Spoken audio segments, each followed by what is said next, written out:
I'm Faith Reynolds, 32, and I've spent 6 years climbing the corporate ladder at Reynolds Consulting on my own merit, not because the CEO is my father. Nobody at the firm knows, except HR and Dad himself. That anonymity was working perfectly until last week's client dinner with Bradford Tech, our $50 million account. When Director James Spencer, drunk and hostile, threatened to have me fired, I finally revealed my trump card. Our client, Maxwell Bradford, had been about to sign the renewal contract. He slowly put his pen down and simply, "If you're watching this, drop a comment telling me where you're viewing from, and subscribe for more workplace justice stories." The irony of my situation wasn't lost on me. While most people struggle to emerge from their successful parents' shadows, I deliberately hid in mine. After graduating with my MBA from Stanford 6 years ago, I had options. My father, Thomas Reynolds, founder and CEO of Reynolds Consulting, offered me an executive position right away. "It's your birthright," he said during a dinner celebration after my graduation. "You've earned it with your education and talent." But I refused. I wanted to prove myself on my own terms without the weight of nepotism accusations following me throughout my career. So I made a choice that surprised everyone in my family. I took my mother's maiden name professionally, becoming Faith Walker at work. I applied for an entry-level position at Reynolds Consulting through normal channels, using my genuine qualifications but omitting the fact that I was the boss's daughter. Only HR knew, and they were sworn to confidentiality. "You're making things unnecessarily difficult," my father had argued. "Everyone uses connections in business." "Not me," I had insisted. "I want to know I earned every promotion." And earn them I did. Starting as a junior analyst, I worked 80-hour weeks, built client relationships from scratch, and steadily progressed through the ranks. Now, 6 years later, I was a senior account manager handling top-tier clients with a promotion to director potentially on the horizon. My performance metrics spoke for themselves: 20% higher client retention than company average, 15%. More upselling and consistent excellence ratings from both clients and colleagues. Reynolds Consulting itself had a storied history. My father founded it 25 years ago, with just 3 employees and a tiny office in San Francisco. His vision of helping established companies navigate digital transformation proved perfectly timed, and the firm grew steadily. Now, with over 400 employees across offices in Chicago, San Francisco, and New York, Reynolds Consulting worked with dozens of Fortune 500 companies. I worked in our Chicago headquarters while my father spent most of his time at the San Francisco office, minimizing the chances of our relationship being discovered. The company prided itself on its meritocratic culture and ethical client relationships. My father built the firm on principles of transparency, honesty, and results-based advancement. The irony of my hidden identity wasn't lost on me, but I convinced myself it was the only way to truly honor the meritocracy he created. There were several key players in this unfolding drama. My father, Thomas Reynolds, was 58 with salt and pepper hair and the confident bearing of someone who built something meaningful from nothing. Despite his success, he remained principled and down to earth, earning respect rather than demanding it. My direct supervisor, Miranda Lewis, 45, was tough but fair with 15 years at the company. She had no idea about my connection to Thomas, believing I was just another talented hire she was mentoring. Then there was James Spencer. He was 39, a marketing director who joined the firm only 8 months ago from our competitor. He had a reputation for aggressive tactics and taking credit for others' work, but his flashy presentations and confident demeanor impressed some of the executives. I had clashed with him several times in meetings where he frequently interrupted female colleagues and restated their ideas as his own. Maxwell Bradford, 61, was the conservative old-school CEO of Bradford Tech, our largest client. He valued long-term relationships and personal connections in business, which is why I had been able to grow his account from a small initial contract to what it was now.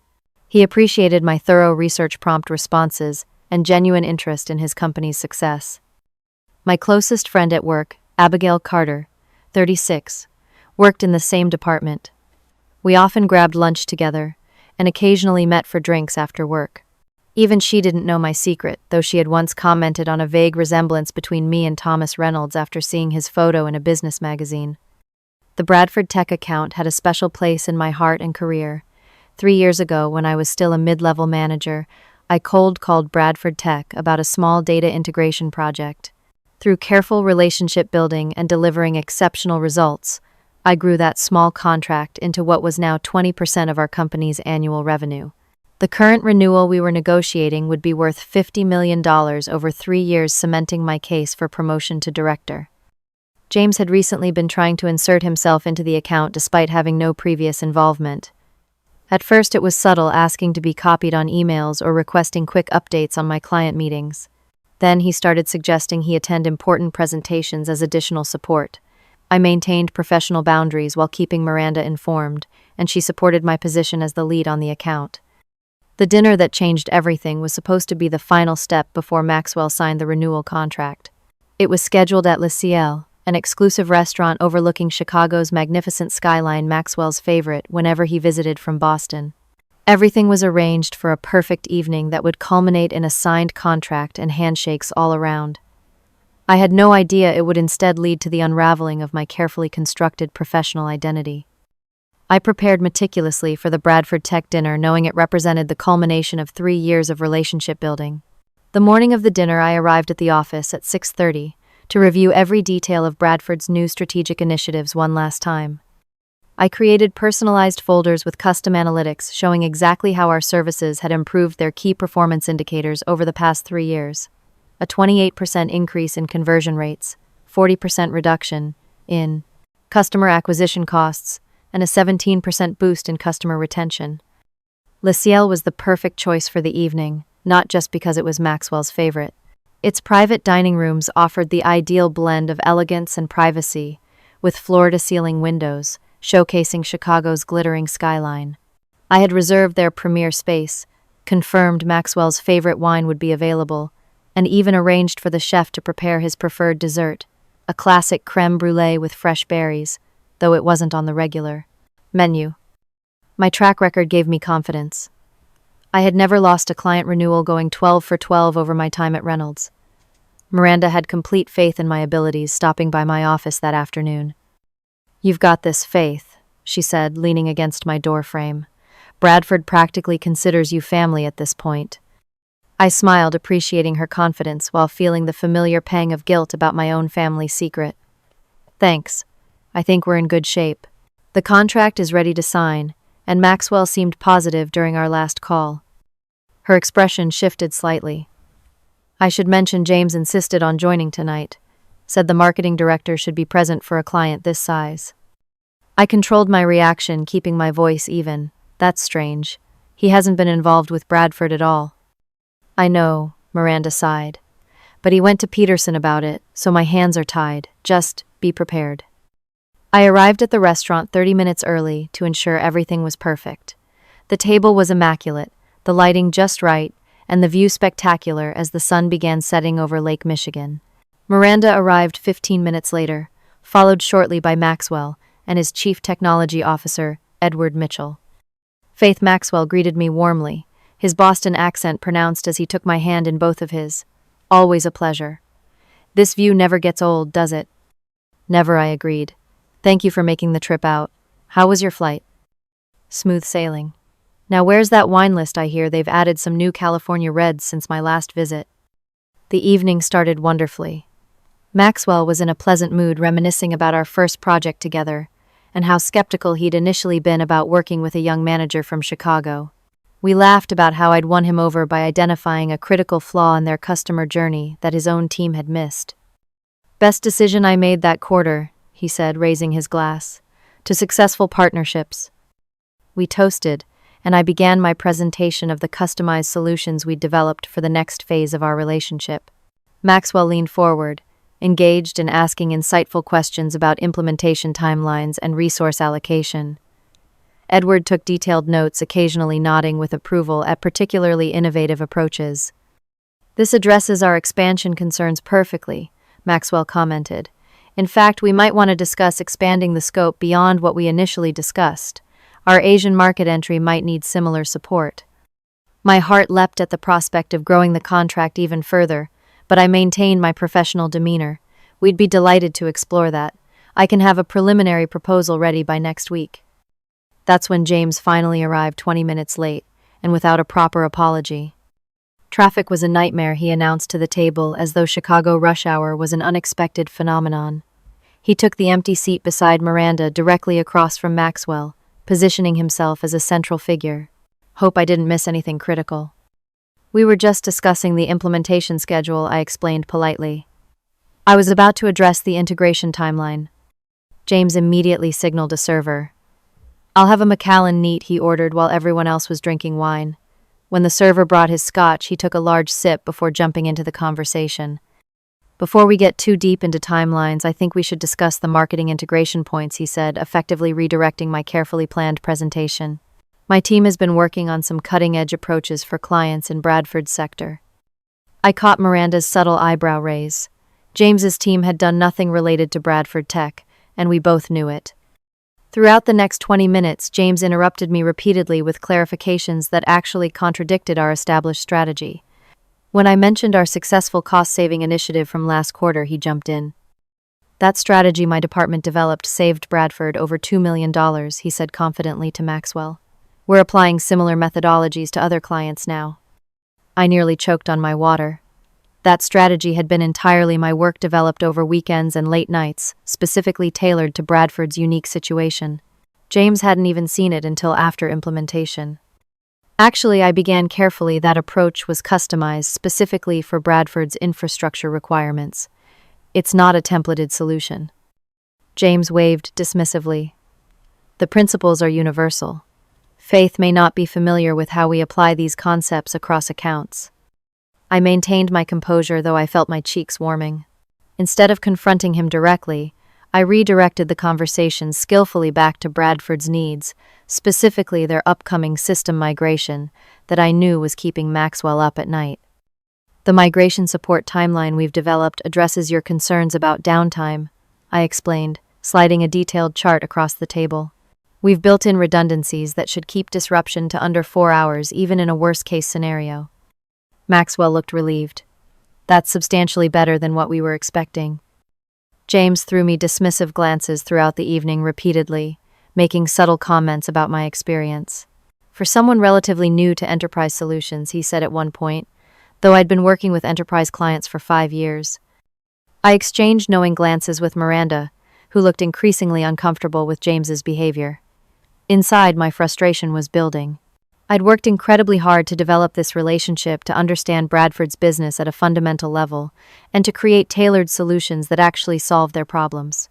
Now, James was attempting to hijack all that work in a single evening. Still, I kept my responses diplomatic and professional. When James claimed our AI implementation was standard for the industry, I gently corrected him with specific details about the customizations we'd built for Bradford. When he suggested timelines that were unrealistic, I provided accurate projections based on our actual capabilities rather than promising what we couldn't deliver. Throughout it all, I noticed Maxwell watching the dynamic with growing concern. His questions about our company structure became more pointed, and he began directing them specifically to Miranda, rather than to the table in general. And who would be our primary contact going forward? He asked her directly during a brief pause. Faith will continue as your account lead, Miranda assured him.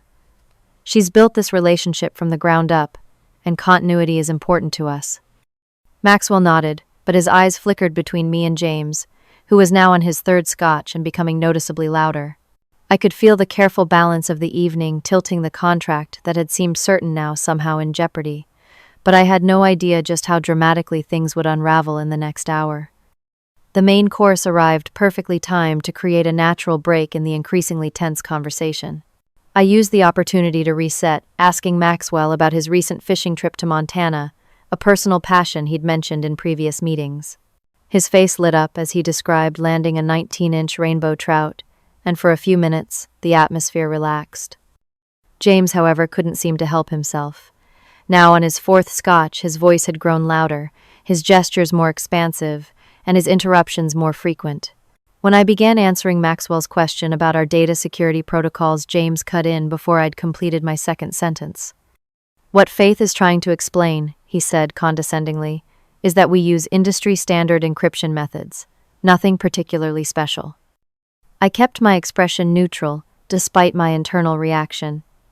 Our security architecture was actually a significant competitive advantage, with custom protocols that exceeded industry standards by several measures.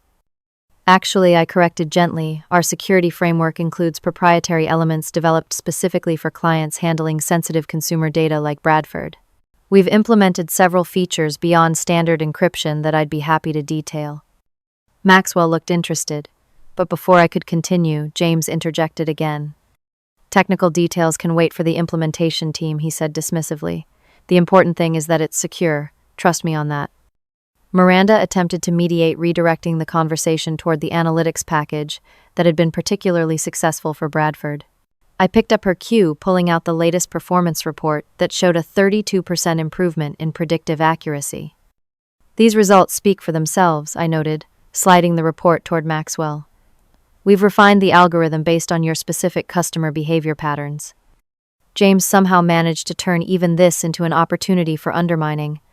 Those algorithms were developed by my team, of course, he said, though the analytics group reported to an entirely different director. Faith is just the messenger here.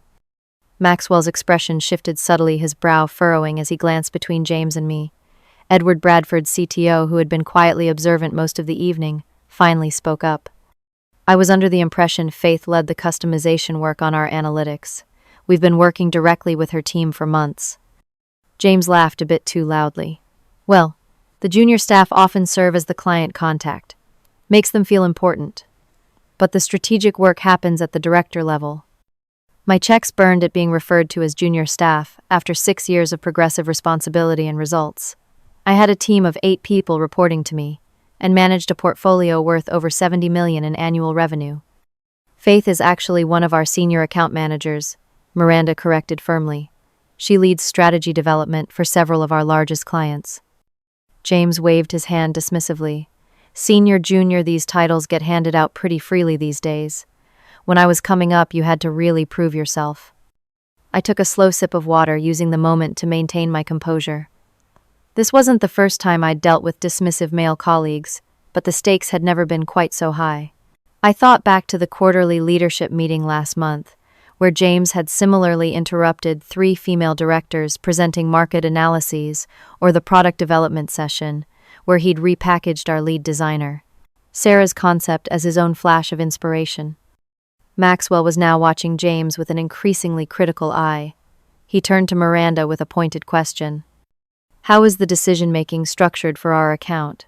I'm getting mixed messages about who's actually responsible for our service delivery. Before Miranda could answer, James jumped in. As marketing director, I have oversight of all major accounts. Faith reports through a chain that eventually reaches my level. This was a complete fabrication. I reported directly to Miranda, who reported to the chief operating officer. James was in an entirely different reporting line. That's not accurate, I stated firmly. Deciding direct correction was necessary. Our organizational structure has marketing and account management as parallel functions. I lead the Bradford account team directly and report to Miranda as Senior Director of Client Services. James's face darkened. Perhaps you don't understand the matrix structure we use. Maxwell placed his fork down carefully. I think I'd like some clarity on this point. Who ultimately makes decisions about our account? Who can make commitments on behalf of Reynolds Consulting? Miranda stepped in professionally. Faith has full authority as the account lead to make commitments within the scope of your contract. My role is oversight and support, but Faith has earned complete trust in managing client relationships. With consultation from relevant directors, James added quickly. I could see Maxwell's growing discomfort with the dynamic. He'd been ready to sign a $50 million renewal, but now seemed to be reconsidering. He turned to me directly. Faith, we've worked together for 3 years. I've always appreciated your straightforward approach and follow-through. Has something changed in the structure I should be aware of? I met his gaze directly. Nothing has changed, Maxwell. I remain your dedicated account lead with the same authority and responsibility I've always had. The success metrics I shared earlier reflect the results of that consistent leadership. He nodded slowly, but doubt had been introduced where certainty once existed. When the conversation turned to implementation timelines for the new contract, the tension escalated further. We can have everything operational within 45 days of signing, I stated, based on detailed planning with our implementation team. James scoffed audibly. That's not realistic. These integrations take 3 months minimum. Not with the pre-work we've already completed, I countered, pulling out the implementation timeline. We began preparation 2 months ago based on the framework we discussed. The development environments are already configured, and the integration team is scheduled. 45 days is a conservative estimate. Maxwell looked to James. 3 months would create significant problems for our Q3 initiatives. Better to know the realistic timeline now than be disappointed later, James said with feigned concern. I'm sure Faith means well, but experience shows these projects always take longer than junior staff estimate. I felt something snap inside me. I've personally overseen 17 enterprise integrations over the past 4 years, I stated firmly. Every single one delivered on time. The timeline I've provided is based on actual resource allocation and confirmed schedules, not hypotheticals. Maxwell studied me for a moment, then nodded. I've never known Faith to overpromise. If she says 45 days, that's what I'm counting on. James's expression soured further, clearly unhappy that Maxwell had sided with me. The tension at the table was now palpable, with Miranda attempting to smooth things over by steering conversation towards safer topics. But James had been publicly contradicted, his authority questioned, and judging by his reddening face and increasingly aggressive posture, he wasn't taking it well. As dessert approached, and the contract signing seemed imminent, I could sense the evening balanced on a knife's edge. Everything I'd worked for over 3 years, the relationship I'd carefully built, the trust I'd earned through consistent results, all seemed suddenly vulnerable because of one aggressive, overconfident man who couldn't stand being contradicted by a woman he considered his inferior. I had no idea just how explosive the situation would become in the next few minutes, or that my carefully guarded secret was about to be exposed in the worst possible way. The dessert arrived, Maxwell's special crème brûlée, alongside coffee for the table. The conversation had momentarily shifted to safer territory, with Edward discussing Bradford's recent charitable initiatives in STEM education. I began to hope we might salvage the evening after all, steering things back toward the contract signing that had been scheduled to conclude our dinner. Before we moved to the final business, I said during a natural pause I wanted to address the implementation timeline one more time for clarity. I've brought the detailed project plan showing exactly how we'll meet the 45-day schedule. I opened a leather portfolio and placed a carefully crafted Gantt chart on the table with color-coded task assignments and critical path analysis. As you can see, we've already completed these preliminary steps, I explained, indicating the first section of the chart. The development environments are staged, and the integration team has been scheduled with this project as their primary focus. Maxwell and Edward leaned forward with interest, examining the detailed plan. This is exactly the kind of thorough preparation we've come to expect from you, Faith, Maxwell said appreciatively. It's why we've been comfortable expanding our relationship over the years. James had been unusually quiet for several minutes, nursing what was now his 5th scotch. Something about Maxwell's compliment seemed to trigger him. Preparation is one thing, he interjected loudly, but execution is another. As the director who will ultimately be held responsible if this fails, I need to be absolutely clear that this timeline is unrealistic. Miranda stiffened beside me. James, we've reviewed this plan in detail. The resources have been allocated, and the preliminary work is already underway. James's hand came down hard on the table, causing the silverware to jump and his scotch to slosh over the rim of his glass. That's the problem around here. Decisions being made without proper director-level oversight. People making commitments they can't possibly keep. The table fell silent. A server who had been approaching with coffee refills hesitated, then discreetly retreated. James, Miranda said in a warning tone, this isn't the appropriate venue for this discussion. But James was too far gone, his professional facade, crumbling under the influence of alcohol and wounded pride. He turned to Maxwell, gesturing toward me with his glass. You should know that there are serious concerns about some of the promises being made to your company, timelines that can't be met, resources that haven't been properly secured. I'm trying to protect you from disappointment. I stared at him in disbelief. That's completely false. Every element of this plan has been confirmed with the relevant teams. The resources are allocated, and the schedule is locked in. James's face twisted into an unpleasant smile. That's what she wants you to believe. But behind the scenes, there's a different story. She's undermining other departments, making commitments without consultation, going around proper channels. Maxwell and Edward exchanged uncomfortable glances. The contract sat unopened in front of Maxwell, the fountain pen he'd removed earlier now, lying untouched beside it. "I assure you," I said firmly, maintaining eye contact with Maxwell, "every aspect of this proposal has been properly vetted and approved. We don't make commitments we can't keep." James's voice rose further. "She doesn't have the experience or the authority to make these guarantees. She's been with the company, what, 3 years? 4? 6 years," Miranda corrected coldly. "And somehow she's handling our biggest accounts. Don't you find that suspicious?" James directed this to Maxwell, who looked increasingly uncomfortable. Someone so junior with no real track record before Reynolds suddenly managing $50 million relationships.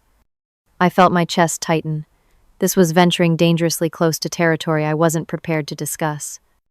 "James, that's enough," Miranda said sharply. "Faith's record speaks for itself. Her client retention and growth metrics lead the company." But James was on a roll now, his professional demeanor completely abandoned. He knocked over his empty glass as he gesticulated wildly. "She's not qualified. She's taking credit for work her team does for strategies developed at the director level. And I'm tired of watching everyone pretend she's earned her position." The servers were now actively avoiding our table, and I noticed diners at nearby tables glancing over with curiosity. James's voice had risen well beyond appropriate restaurant volume. "James," Miranda said in a final warning tone, "we will discuss this back at the office." He ignored her completely, his bloodshot eyes fixed on me with open hostility. "I don't care who you think you are," he slurred, pointing an accusatory finger. "I'm getting your boss to fire you first thing tomorrow." The table fell completely silent. Time seemed to stop as I sat there, James's threat hanging in the air between us. In that moment, 3 years of relationship building with Bradford Tech, 6 years of carefully maintaining my professional identity, and potentially $50 million of company revenue, all hung in the balance. 3 seconds of complete silence passed as I weighed my options. I could see my reflection in the window, the Chicago skyline glittering behind me like 1,000 watching eyes. Everything I'd worked for, all the effort to prove myself on my own merits, the careful separation of my personal and professional identities, was about to collapse because of one drunk, insecure man. I calculated what was at stake for the company. This wasn't just about me anymore. It was about hundreds of employees who depended on major accounts like Bradford. It was about my father's company and its reputation. In my mind, I saw flashes of all the times I'd hidden my identity. The company holiday parties where I'd pretended not to know my father well. The executives who visited from San Francisco that I avoided to prevent recognition. The family photos I kept off my desk. The careful way I'd constructed an entirely separate professional persona. I took a deep breath, made my decision, and delivered the words that would change everything. Actually, he's my father. The moment the words left my lips, I felt immediate regret mixed with an odd sense of relief. The secret I'd carried for 6 years was suddenly irreversibly exposed. James's face drained of all color as he processed what I'd said. His mouth opened and closed wordlessly as he looked between Miranda and me, searching for some indication that I was joking. Miranda's expression was one of shock, quickly transitioning to understanding, pieces falling into place that explained quirks of my hiring and career trajectory she'd previously attributed to extraordinary talent. But it was Maxwell's reaction that mattered most. He slowly placed the fountain pen he'd been holding back on top of the unsigned contract. With deliberate movements, he folded the contract and returned it to his briefcase. The silence that filled our private dining room was deafening. Finally, Maxwell broke it with a measured voice that revealed nothing of his thoughts. "I think," he said carefully, "we need to reevaluate this partnership." My stomach dropped. 3 years of relationship building potentially gone in an instant. "Reynolds Consulting has provided excellent service," Maxwell continued in that same careful tone. "But I find myself concerned about company culture and leadership transparency." He turned to me directly. "Faith, your work has been exemplary. I appreciate your honesty tonight, though I wish it had come under different circumstances." He stood, and Edward followed his lead. "We'll be in touch next week after we've had time to consider our position. Thank you for dinner." With a diplomatic but non-committal farewell, they departed, leaving me sitting at the table with Miranda and James, the weight of what had just happened settling over us like a heavy blanket. The $50 million contract remained unsigned in Maxwell's briefcase. My carefully constructed professional identity lay in ruins, and the fallout was only just beginning. After Maxwell and Edward departed, an awkward silence descended on our table. Miranda signaled for the check while James stared at his empty glass, his previous bravado completely evaporated. "Is it true?" Miranda finally asked, her voice unnaturally controlled. "Yes," I replied simply. "Thomas Reynolds is my father. I've used my mother's maiden name professionally to avoid nepotism assumptions." Miranda nodded slowly, processing this revelation. "6 years," she said quietly. "I hired you. I mentored you. I defended your promotions in leadership meetings. Everything I achieved was on merit," I said firmly. "My performance metrics are real. The client relationships I built are genuine." James attempted to recover some dignity. This explains everything, he said, trying to sound vindicated rather than shocked. "The special treatment, the rapid advancement." "There was no special treatment," I cut him off coldly. "I started in an entry-level position and worked my way up. My father has been deliberately hands-off with my career." The check arrived, and Miranda handed over the company card without looking at the total. We gathered our things in silence and walked to the elevator without speaking. In the lobby, Miranda turned to James. "We'll discuss your behavior tomorrow morning in my office, 8 sharp. Her tone left no room for negotiation. "Do not contact anyone from Bradford Tech before then." James opened his mouth as if to protest, then thought better of it. With a curt nod, he headed for the exit, walking with the exaggerated carefulness of someone trying to appear sober. Miranda turned to me. "I need time to process this. We'll talk tomorrow after I meet with James." She walked away without waiting for my response, leaving me alone in the elegant lobby. Outside, a light rain had started falling. I declined the doorman's offer to call me a taxi, preferring to walk the 15 blocks to my apartment despite the weather. The cool rain matched my mood as I replayed the evening's events. 6 years of carefully maintained separation between my personal and professional identities destroyed in a single moment of anger. Would Maxwell pull the Bradford account? Would my colleagues lose respect for me when they learned the truth? Had I damaged my father's company with my decision to reveal our connection? When I reached my apartment, I kicked off my heels and poured myself a glass of wine. It was nearly 11, but I knew I needed to call my father. He answered on the second ring. "Faith, everything okay? It's late there." I took a deep breath. "Dad, something happened at the Bradford dinner." My voice cracked slightly as I recounted the evening's events, ending with my revelation and Maxwell's departure without signing the contract. There was a long pause before he responded. "Are you okay? That sounds like an extremely difficult situation." His concern for me, rather than the contract, brought unexpected tears to my eyes. "I'm sorry, Dad. I may have cost the company a $50 million account." "The company will survive," he said firmly. "I'm more concerned about you. You've worked incredibly hard to build your career on your own terms." "Everyone will know by tomorrow," I said, the reality sinking in. 6 years of proving myself, and now they'll all think I got where I am because of you." "Anyone who's worked with you knows your value," he replied. "And as for James Spencer, I'll be reviewing his conduct myself. That type of behavior has no place in our company." We talked for another 20 minutes, my father providing perspective that helped calm my racing thoughts. Before hanging up, he reassured me, "Whatever happens with Bradford, we'll handle it together. Get some rest. Tomorrow will be challenging enough." Sleep eluded me most of the night. By morning, I felt simultaneously exhausted and hyper-alert. I dressed with extra care, choosing a navy suit that always gave me confidence, and arrived at the office earlier than usual. As I walked to my office, I noticed the stares and hushed conversations that stopped when I approached. Word had already spread. I had barely settled at my desk when my email pinged with a meeting request from Miranda for 10 o'clock. Before I could respond, Abigail appeared in my doorway, eyes wide. "Is it true?" she asked without preamble. "You're Thomas Reynolds' daughter." I nodded, watching my friend's expression carefully. "Why didn't you ever tell me?" The hurt in her voice was evident. "We've had lunch almost every week for 4 years. I told you about my divorce, my sister's health issues. I thought we were friends." "We are friends," I insisted.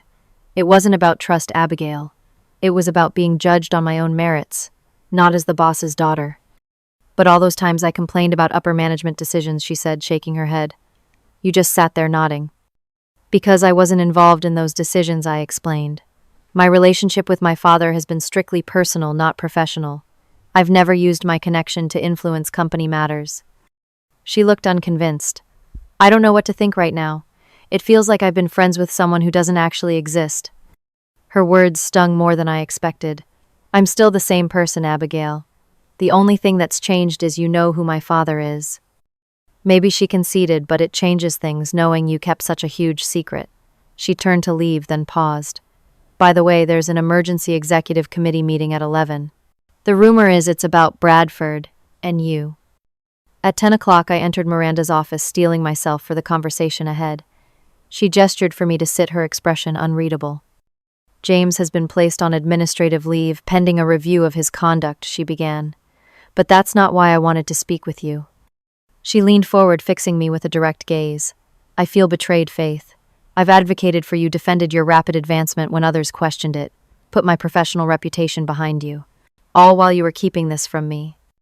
I never used my family connection to advance, I said firmly. Everything I achieved here was through hard work and results. Your results have been exceptional, she acknowledged. That's not in question. What concerns me is the lack of transparency. As your manager, I should have known about a relationship that significant. Only HR knew, I explained. It was a condition of my hiring that my connection to Thomas would be confidential. I wanted to prove myself without the shadow of nepotism. I understand the impulse, Miranda said, softening slightly. But secrets have consequences, as we saw last night. Now we have a $50 million contract in jeopardy, and a major client questioning our company's integrity. I know, I admitted. I never intended for it to come out that way. What did you intend? To keep it secret forever, she asked. The question made me pause. I had never really considered the endgame of my deception, just the day-to-day maintenance of the separate identity I'd created. I don't know, I answered honestly. I just wanted the chance to succeed or fail on my own merits. Miranda studied me for a long moment. Your work has been exemplary. Faith, that hasn't changed. But trust is going to take time to rebuild, both with me and with the team. I nodded, accepting the truth of her words. The executive committee meeting is in 45 minutes, she continued. Your father will be participating via video conference. They'll want to hear from both of you. At 11, I entered the conference room to find 5 executive committee members already seated with my father's face on the large screen at the end of the table. James was notably absent. Chief Operating Officer Richard Peterson nodded for me to take a seat. We're addressing 2 issues today, he began without preamble. First, James Spencer's conduct at last night's client dinner, and second, the previously undisclosed relationship between Faith Walker, now identified as Faith Reynolds, and CEO Thomas Reynolds. James had apparently filed a formal complaint, claiming I had engaged in deliberate deception that undermined company transparency. Richard summarized the complaint without editorializing. When given the opportunity to respond, I outlined my performance record, highlighting client retention rates, growth metrics, and team development achievements. Every promotion I received was based on measurable results, I concluded. My father has had no involvement in my career progression. Thomas spoke next, explaining our agreement when I joined the company. Faith insisted on making her own way, he said. I respected her wish to be judged on her own merits. HR was informed of our relationship from the beginning to prevent any actual conflicts of interest. The committee seemed divided. Some saw my perspective about wanting to avoid nepotism assumptions, while others expressed concern about transparency. Throughout the discussion, the potential loss of the Bradford account hung over the proceedings like a dark cloud. As if on cue, Richard received an email during the meeting. Bradford has just sent formal communication, he announced. The contract signing is indefinitely delayed. They're requesting a meeting with Thomas personally and expressing concerns about our internal dynamics and management structure. He looked directly at me. They specifically mention appreciation for Faith's work, but question the transparency of our organization. The weight of potentially costing the company $50 million settled heavily on my shoulders. My attempt to protect my professional identity had backfired spectacularly, possibly damaging not just my own reputation, but the company my father had spent 25 years building. As the meeting concluded, I realized I was at a crossroads. The carefully constructed separate identity I'd maintained for 6 years had collapsed. Now I needed to decide who I truly wanted to be going forward and how to address the damage my secret had caused. The weekend after the disastrous dinner gave me much-needed time to process and plan. I declined invitations from friends, turned off social media, and spent hours walking along Lake Michigan's shoreline, thinking through what had happened and how to move forward. By Saturday evening, I felt restless and called my mother, who had always been my most grounded advisor. "You can't change what's happened," she said after listening to the full story. "The question is, who do you want to be now?" "What do you mean?" I asked. "You've been living a divided life, Faith. Using a different name at work, hiding your relationship with your father, compartmentalizing your identity. That's a heavy burden to carry every day." Her words resonated more deeply than I expected. The constant vigilance required to maintain my dual identity had been exhausting, always watching what I said, who I spoke to, which company events I attended. "I wanted to prove myself," I explained. "And you have," she replied simply. "Your results speak for themselves. But hiding who you are created its own problem, as you've now seen." Sunday morning, I sat at my kitchen table with coffee and a legal pad, developing a comprehensive response plan. By evening, I had a clear strategy for moving forward, one that embraced transparency while still honoring the genuine achievements of my career. Monday morning, I arrived at the office early and drafted an email to the entire company. After reviewing it carefully, I pressed send. "Dear colleagues, as many of you have heard, I am Faith Reynolds, daughter of our CEO, Thomas Reynolds. For the past 6 years, I have used my mother's maiden name professionally in an effort to establish my career based solely on merit. My intention was never to deceive, but rather to ensure that any success I achieved would be based on my work, not my family connection. While my motives were sincere, I recognize that this decision has created questions about transparency. I want to assure you that every project I've completed, every client relationship I've built, and every team I've led has been through my own efforts. My father has respected my wish for professional independence and has never influenced my career progression. I am proud of what I've accomplished at Reynolds Consulting, and moving forward, I will continue my work with honesty and integrity now under my full name. I welcome your questions and am available to anyone who wishes to discuss this further. Sincerely, Faith Reynolds. The responses came quickly, ranging from messages of support to expressions of confusion and disappointment. I committed to addressing them individually, starting with key team members. Throughout the day, I had one-on-one conversations with my direct reports and closest colleagues, answering their questions honestly and acknowledging their feelings about my hidden identity. Abigail was one of the last people I spoke with, meeting her for coffee late in the afternoon. "I'm still processing everything," she admitted, "but I appreciate your email and taking the time to talk with everyone personally." "I understand it's a lot to take in," I replied. "I just want you to know that our friendship has always been genuine, even if I couldn't share everything about my life." "I believe you," she said after a thoughtful pause, "and I've seen how hard you work. No one can say you haven't earned your position." While rebuilding internal relationships, I was also developing a response to the Bradford situation. I compiled comprehensive documentation of my work history, including performance reviews that predated my involvement with Bradford and client testimonials, highlighting my contributions to their success. Simultaneously, I requested a formal review of James's conduct by HR. I provided detailed documentation of his pattern of behavior, not just from the disastrous dinner, but from multiple meetings over the previous months where he had undermined female colleagues and attempted to take credit for others' work. Other women began coming forward with similar experiences. Sarah from the design team shared emails where James had presented her concepts as his own. Jennifer from client services described meetings where he had talked over her repeatedly. A pattern emerged of James specifically targeting competent women while maintaining a collegial relationship with male colleagues of similar or lower rank. The HR investigation also revealed troubling discrepancies in James's claimed accomplishments. His client acquisition numbers had been consistently inflated, with several new clients actually being existing accounts that had simply added services. His frequent attempts to insert himself into successful accounts like Bradford appeared to be part of a pattern of trying to claim credit for relationships he hadn't developed. By Thursday, HR had recommended disciplinary action against James, citing multiple policy violations related to professional conduct and truthfulness in business communications.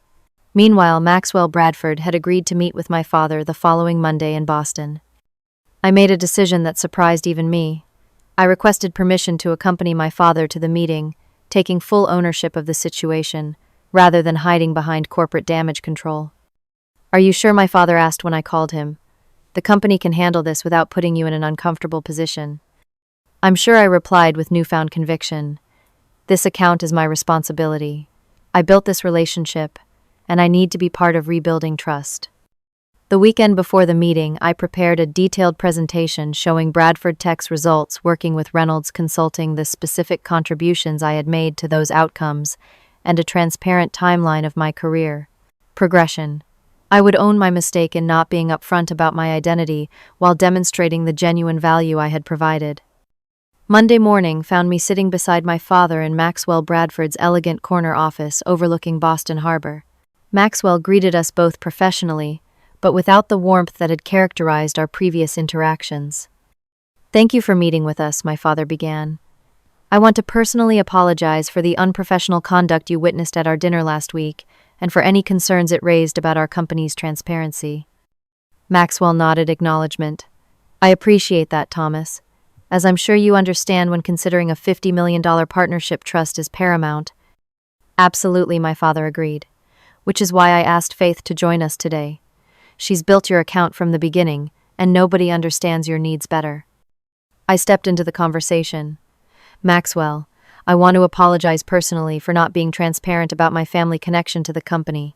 My intention was to ensure that our working relationship was based solely on the value I could provide, not who my father is." I opened my portfolio and placed several documents on his desk. "These are the performance metrics from our work together. Every improvement, every milestone, every deliverable was achieved through legitimate work and expertise. My name may have been different, but the results were real." Maxwell studied the documents thoughtfully. "Your work has always been excellent, Faith. That was never in question." The dinner incident revealed two separate issues I acknowledged: James Spencer's unprofessional behavior, which was completely unacceptable, and my choice to use my mother's maiden name professionally. I want to address both directly. I outlined the HR investigation's findings regarding James's pattern of behavior and the company's response, which included placing him on administrative leave. Then I explained the origins of my decision to work under a different name and how I planned to move forward with complete transparency. "What I'm asking for today," I concluded, "is the opportunity to continue our partnership with full honesty. The person who built this relationship with you over 3 years hasn't changed, only your awareness of my complete identity." Maxwell was quiet for a long moment. "I appreciate your candor today," he finally said. "It stands in marked contrast to what I witnessed last week." He turned to my father. "Thomas, what changes are you implementing to address the broader concerns this situation raised?" My father outlined several initiatives, including enhanced harassment and conduct policies, regular climate surveys, to identify potential issues before they escalated, and a comprehensive review of management relationships to ensure appropriate transparency while still respecting privacy. "Most importantly," he added, "we're renewing our commitment to meritocracy and ethical conduct." Faith's story actually exemplifies our values in many ways, despite the complication of her name. She insisted on earning every promotion through measurable results, refusing any advantage her connection might have provided. The meeting continued for nearly 2 hours, with Maxwell asking pointed questions about implementation timelines, account management structures, and how Reynolds Consulting would ensure consistent ethical conduct across all client interactions. By the meeting's end, Maxwell's demeanor had noticeably shifted. "I believe in second chances when they're earned," he said as we prepared to leave. "I'd like to move forward with our partnership under the new terms we've discussed." I felt a wave of relief. "Thank you for your willingness to work through this, Maxwell. One more thing," he added. "I want Faith to remain our lead contact. Anyone who builds a relationship that carefully deserves to maintain it regardless of her last name." 2 weeks later, I sat in a conference room in Chicago with Maxwell Edward and a team from Bradford Tech. The new contract on the table wasn't for $50 million over 3 years, but $65 million over 5 years with expanded scope, based on the additional value propositions I'd developed during our recovery process. As Maxwell signed the final page and slid it across the table to me, he said quietly, "It's nice to finally meet the real Faith Reynolds." I signed my full name for the first time in my professional career, feeling a weight lift that I hadn't fully acknowledged was there until it was gone. Meanwhile, James had returned briefly from administrative leave only to submit his resignation, accepting a position with a competitor. The company was better for his departure, with several female colleagues expressing relief that they could now contribute fully in meetings without constant interruption and undermining. I had emerged from the crisis with a new title, Director of Enterprise Relationships, but more importantly, with a new sense of authenticity and purpose. For the first time in 6 years, my professional and personal identities were fully aligned, and I was discovering how much energy I'd been expending keeping them separate. 1 year after the fateful dinner that exposed my carefully guarded secret, I stood at the podium during Reynolds Consulting's annual leadership conference. As the newly appointed Director of Enterprise Relationships, I was presenting our client retention strategy to 200 colleagues from across the company. For the first time, I introduced myself publicly as Faith Reynolds, feeling neither pride nor shame in the name, but simply authenticity. The professional resolution of the Bradford incident had exceeded all expectations. Not only had we secured an expanded contract, but Maxwell had become an active advocate for our services, referring 3 new enterprise clients that added another $40 million in annual revenue. My transparency about my identity had paradoxically strengthened our relationship, creating a foundation of trust that extended beyond business transactions. "The Reynolds name on my office door doesn't define my contributions," I explained to the audience, "just as it shouldn't limit anyone else's perception of their potential within this organization. Our commitment to meritocracy means every achievement is earned through effort, innovation, and results, regardless of background or connection." The company had implemented significant policy changes in the wake of the incident.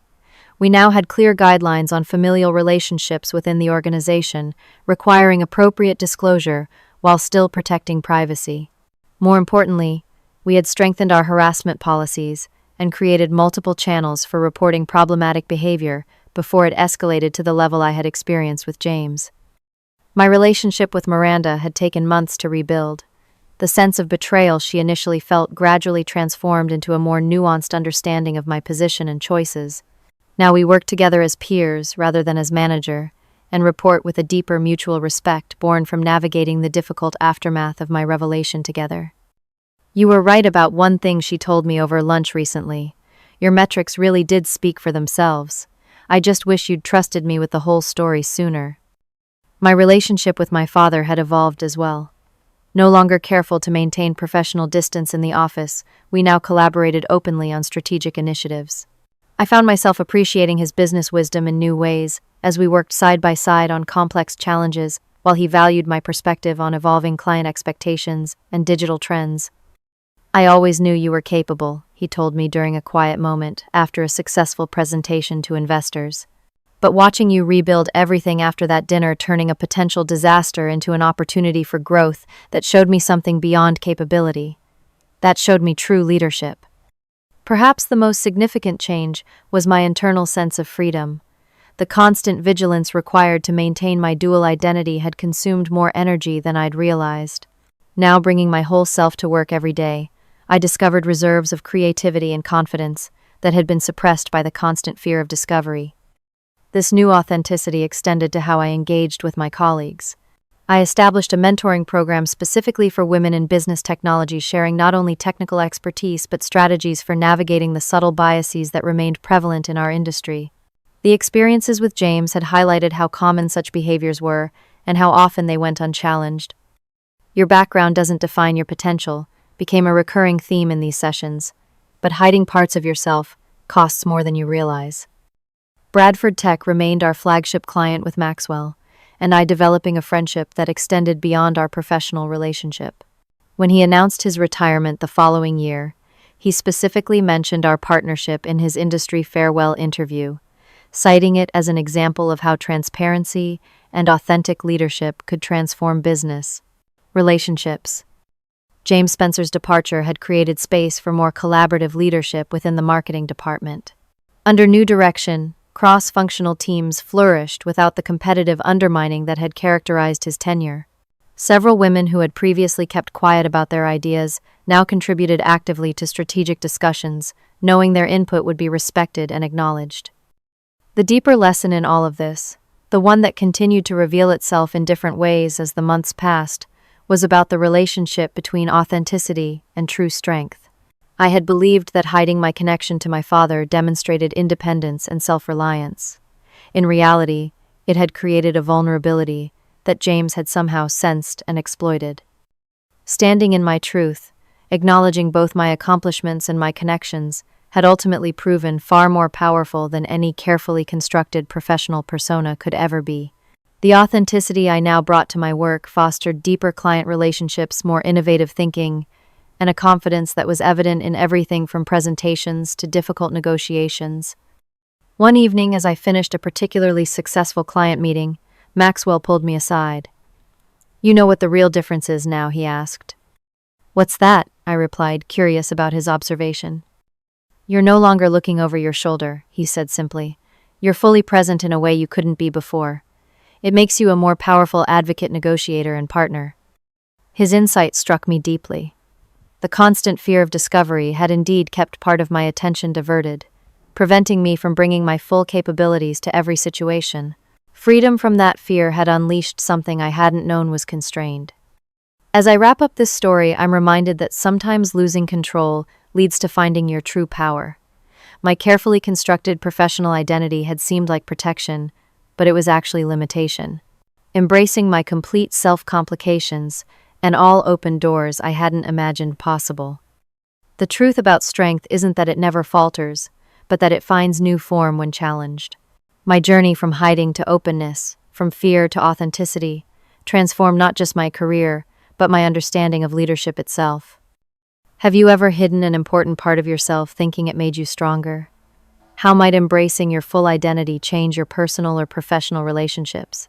I'd love to hear your stories in the comments. And if this journey resonated with you, please like, subscribe, and share with others who might be struggling with similar challenges. Remember, your authentic self is your greatest strength. Thank you for listening, and I wish you courage on your own journey to wholeness.